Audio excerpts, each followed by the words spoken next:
PSG Fan TV, bonsoir à tous, bonsoir Joe. Bonsoir à tous, bonsoir Onip. Alors ce soir c'était la 23e journée, déplacement au Groupama Stadium chez l'Olympique lyonnais. Ça avait l'air de bien se passer pour nous, malheureusement, vers la fin on a encore relâché. Est-ce que tu trouves que c'est quelque chose qui nous arrive souvent en fin de match? Écoute, pas vraiment, c'est une assez première, on est sur pas mal de clean sheets, en général on maîtrise nos matchs, et je te dirais presque au contraire, c'est que nos fins de match en général on a beaucoup plus d'intensité, et c'est là où on éteint les adversaires, à l'instar de Brest où cette semaine on a mis la majorité de nos buts en fin de période, et moi je t'avoue que je m'attendais à ce qu'on déroule, mais force est de voir qu'on a eu quand même une belle opposition lyonnaise ce soir. Alors je vois qu'il y a quand même une petite différence par rapport au début de saison, on se faisait rattraper au score dans le passé, là j'ai l'impression que ça change un petit peu, qu'on a l'air de, comme tu dis, tuer les matchs. Est-ce que ça a l'air de te plaire, le jeu qui est proposé maintenant des Parisiens?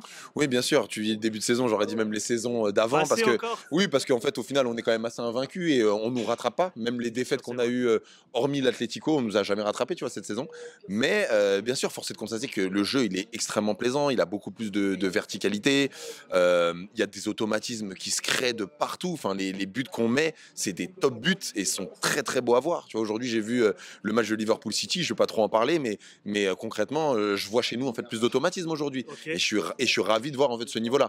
Après, il faut qu'on parle aussi du coup de l'aspect défensif qui là pour le coup il y a quand même des choses à redire. Alors petit point, alors sur ce côté défensif, malheureusement on encaisse 2 buts. Qu'est-ce qui gêne pour toi et le fait qu'on n'arrête pas d'encaisser malheureusement à chaque match? Très peu de clean sheet tout de même cette saison.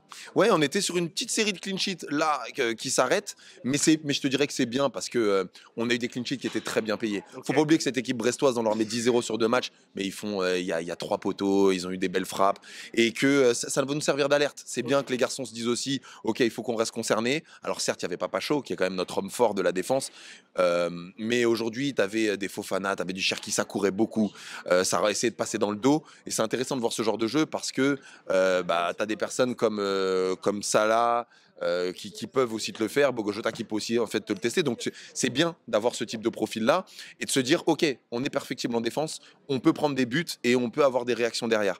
Mais voilà, j'oublie pas quand même qu'il n'y avait pas Pacho, c'est important. Et sans Pacho ou avec Pacho, quels sont les axes d'amélioration alors dans ce secteur-là? Alors déjà le jeu aérien qui me paraît en fait extrêmement important. Je pense que parfois dans le petit jeu de ballon dans la surface, on a un peu un excès de zèle, on dégage pas forcément bien la balle.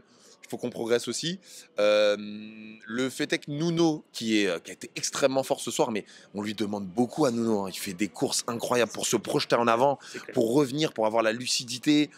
Si tu as un joueur qui a un peu d'impact, qui est en face de toi, tu as un client, ça peut parfois être compliqué. Et je veux pas tirer sur Nuno, mais je dis juste qu'on lui demande beaucoup. Donc, faut faire attention en fait aussi au dédoublement, je pense parfois, et à l'excès de confiance. Après, cet excès de confiance en défense, je pense qu'on l'aura pas contre Liverpool. Il y a aussi ça à prendre en compte. Et il faut faire attention aussi quand on a des joueurs qui sont rapides, parce que pareil, on a des défenseurs qui sont plutôt très rapides, notamment nos latéraux. Mais quand on a des joueurs rapides devant, en face, c'est plus compliqué pour la défense. Alors ce soir c'était 3 buts, doublé de Hakimi. Hakimi qui a participé dans son secteur-là. Est-ce que pour toi tu vois une amélioration de ce joueur qui a été un petit peu en retrait ces derniers temps? Alors, tu sais, Hakimi c'est un joueur quand même qui est formidable. Juste, on en parlait tout à l'heure qu'en début de match, on trouvait qu'il se projetait moins, à l'instar par exemple d'un Nuno qui donnait en fait qui donnait beaucoup plus en fait sur le flanc gauche. Après, je trouve qu'Hakimi, voilà, c'est quand même l'assurance, la garantie. Le fait qu'il y ait Dembélé et Kvara fait que et Barcola fait que Hakimi a un peu moins besoin de se projeter. Ok. Et d'ailleurs, quand tu regardes ses buts, hein, parce que le but, qu'est-ce que c'est? C'est un débordement en fait de Barcola. C'est que tout le monde entre guillemets passe à travers et qu'Hakimi il a le temps largement de venir pour pouvoir couper. Soit dit en passage, je fais une dédicace à Byron qui souligne aussi que pour les tirs croisés, il Oui. est très très fort Hakimi. C'est une réalité. Et il nous l'a encore prouvé. Il est assez clinique dans cet exercice-là. Donc ça, c'est un très beau but. Après, tu as le but de Dembélé. Bon, je pense que les défenseurs lyonnais manquent d'agressivité dessus, mais par peur, en fait, de ce garçon-là. Mais tu vois un Dembélé qui est pas... Où sa première qualité, c'est justement pas forcément d'être à droite devant le but, qui prend le temps, qui fait un très bel enroulé. Donc c'est plaisant. Et je te parle même pas du dernier but où il y a Hakimi, la talonnade de Ramos, incroyable, le débordement de Nuno sur le côté. Enfin, tu te dis que si on a tous nos joueurs qui sont en forme comme ça augure que du meilleur pour la suite. Alors petite réaction parce qu'on ne l'a pas eu depuis le Liverpool. Petite réac. Comment tu es? Liverpool, écoute, moi je suis content qu'on tombe sur cette équipe. Bon, c'est peut-être un peu tôt, mais je pense qu'on peut vraiment les surprendre. Alors, je dis pas qu'on va gagner et je tomberai pas sur cette équipe si on fait bonne figure si on perd. Bien sûr. Mais moi, je pense que la clé, c'est que physiquement, Liverpool c'est fort, mais le PSG est encore au-dessus. Après, techniquement, je pense que ça se bat. Pour moi, dans la physionomie du match, je vais me mouiller un peu. Je pense qu'on va prendre des buts. Ok. Potentiellement, on va en prendre 2 par match. À nous de voir si on sait en mettre 2, 3 ou 4. Et je pense qu'on a le potentiel pour le faire. Et encore une fois, de les surprendre physiquement parce que la PL, c'est extrêmement physique. Mais ce qu'a ramené Enrique en termes d'intensité, pour moi, est au-dessus.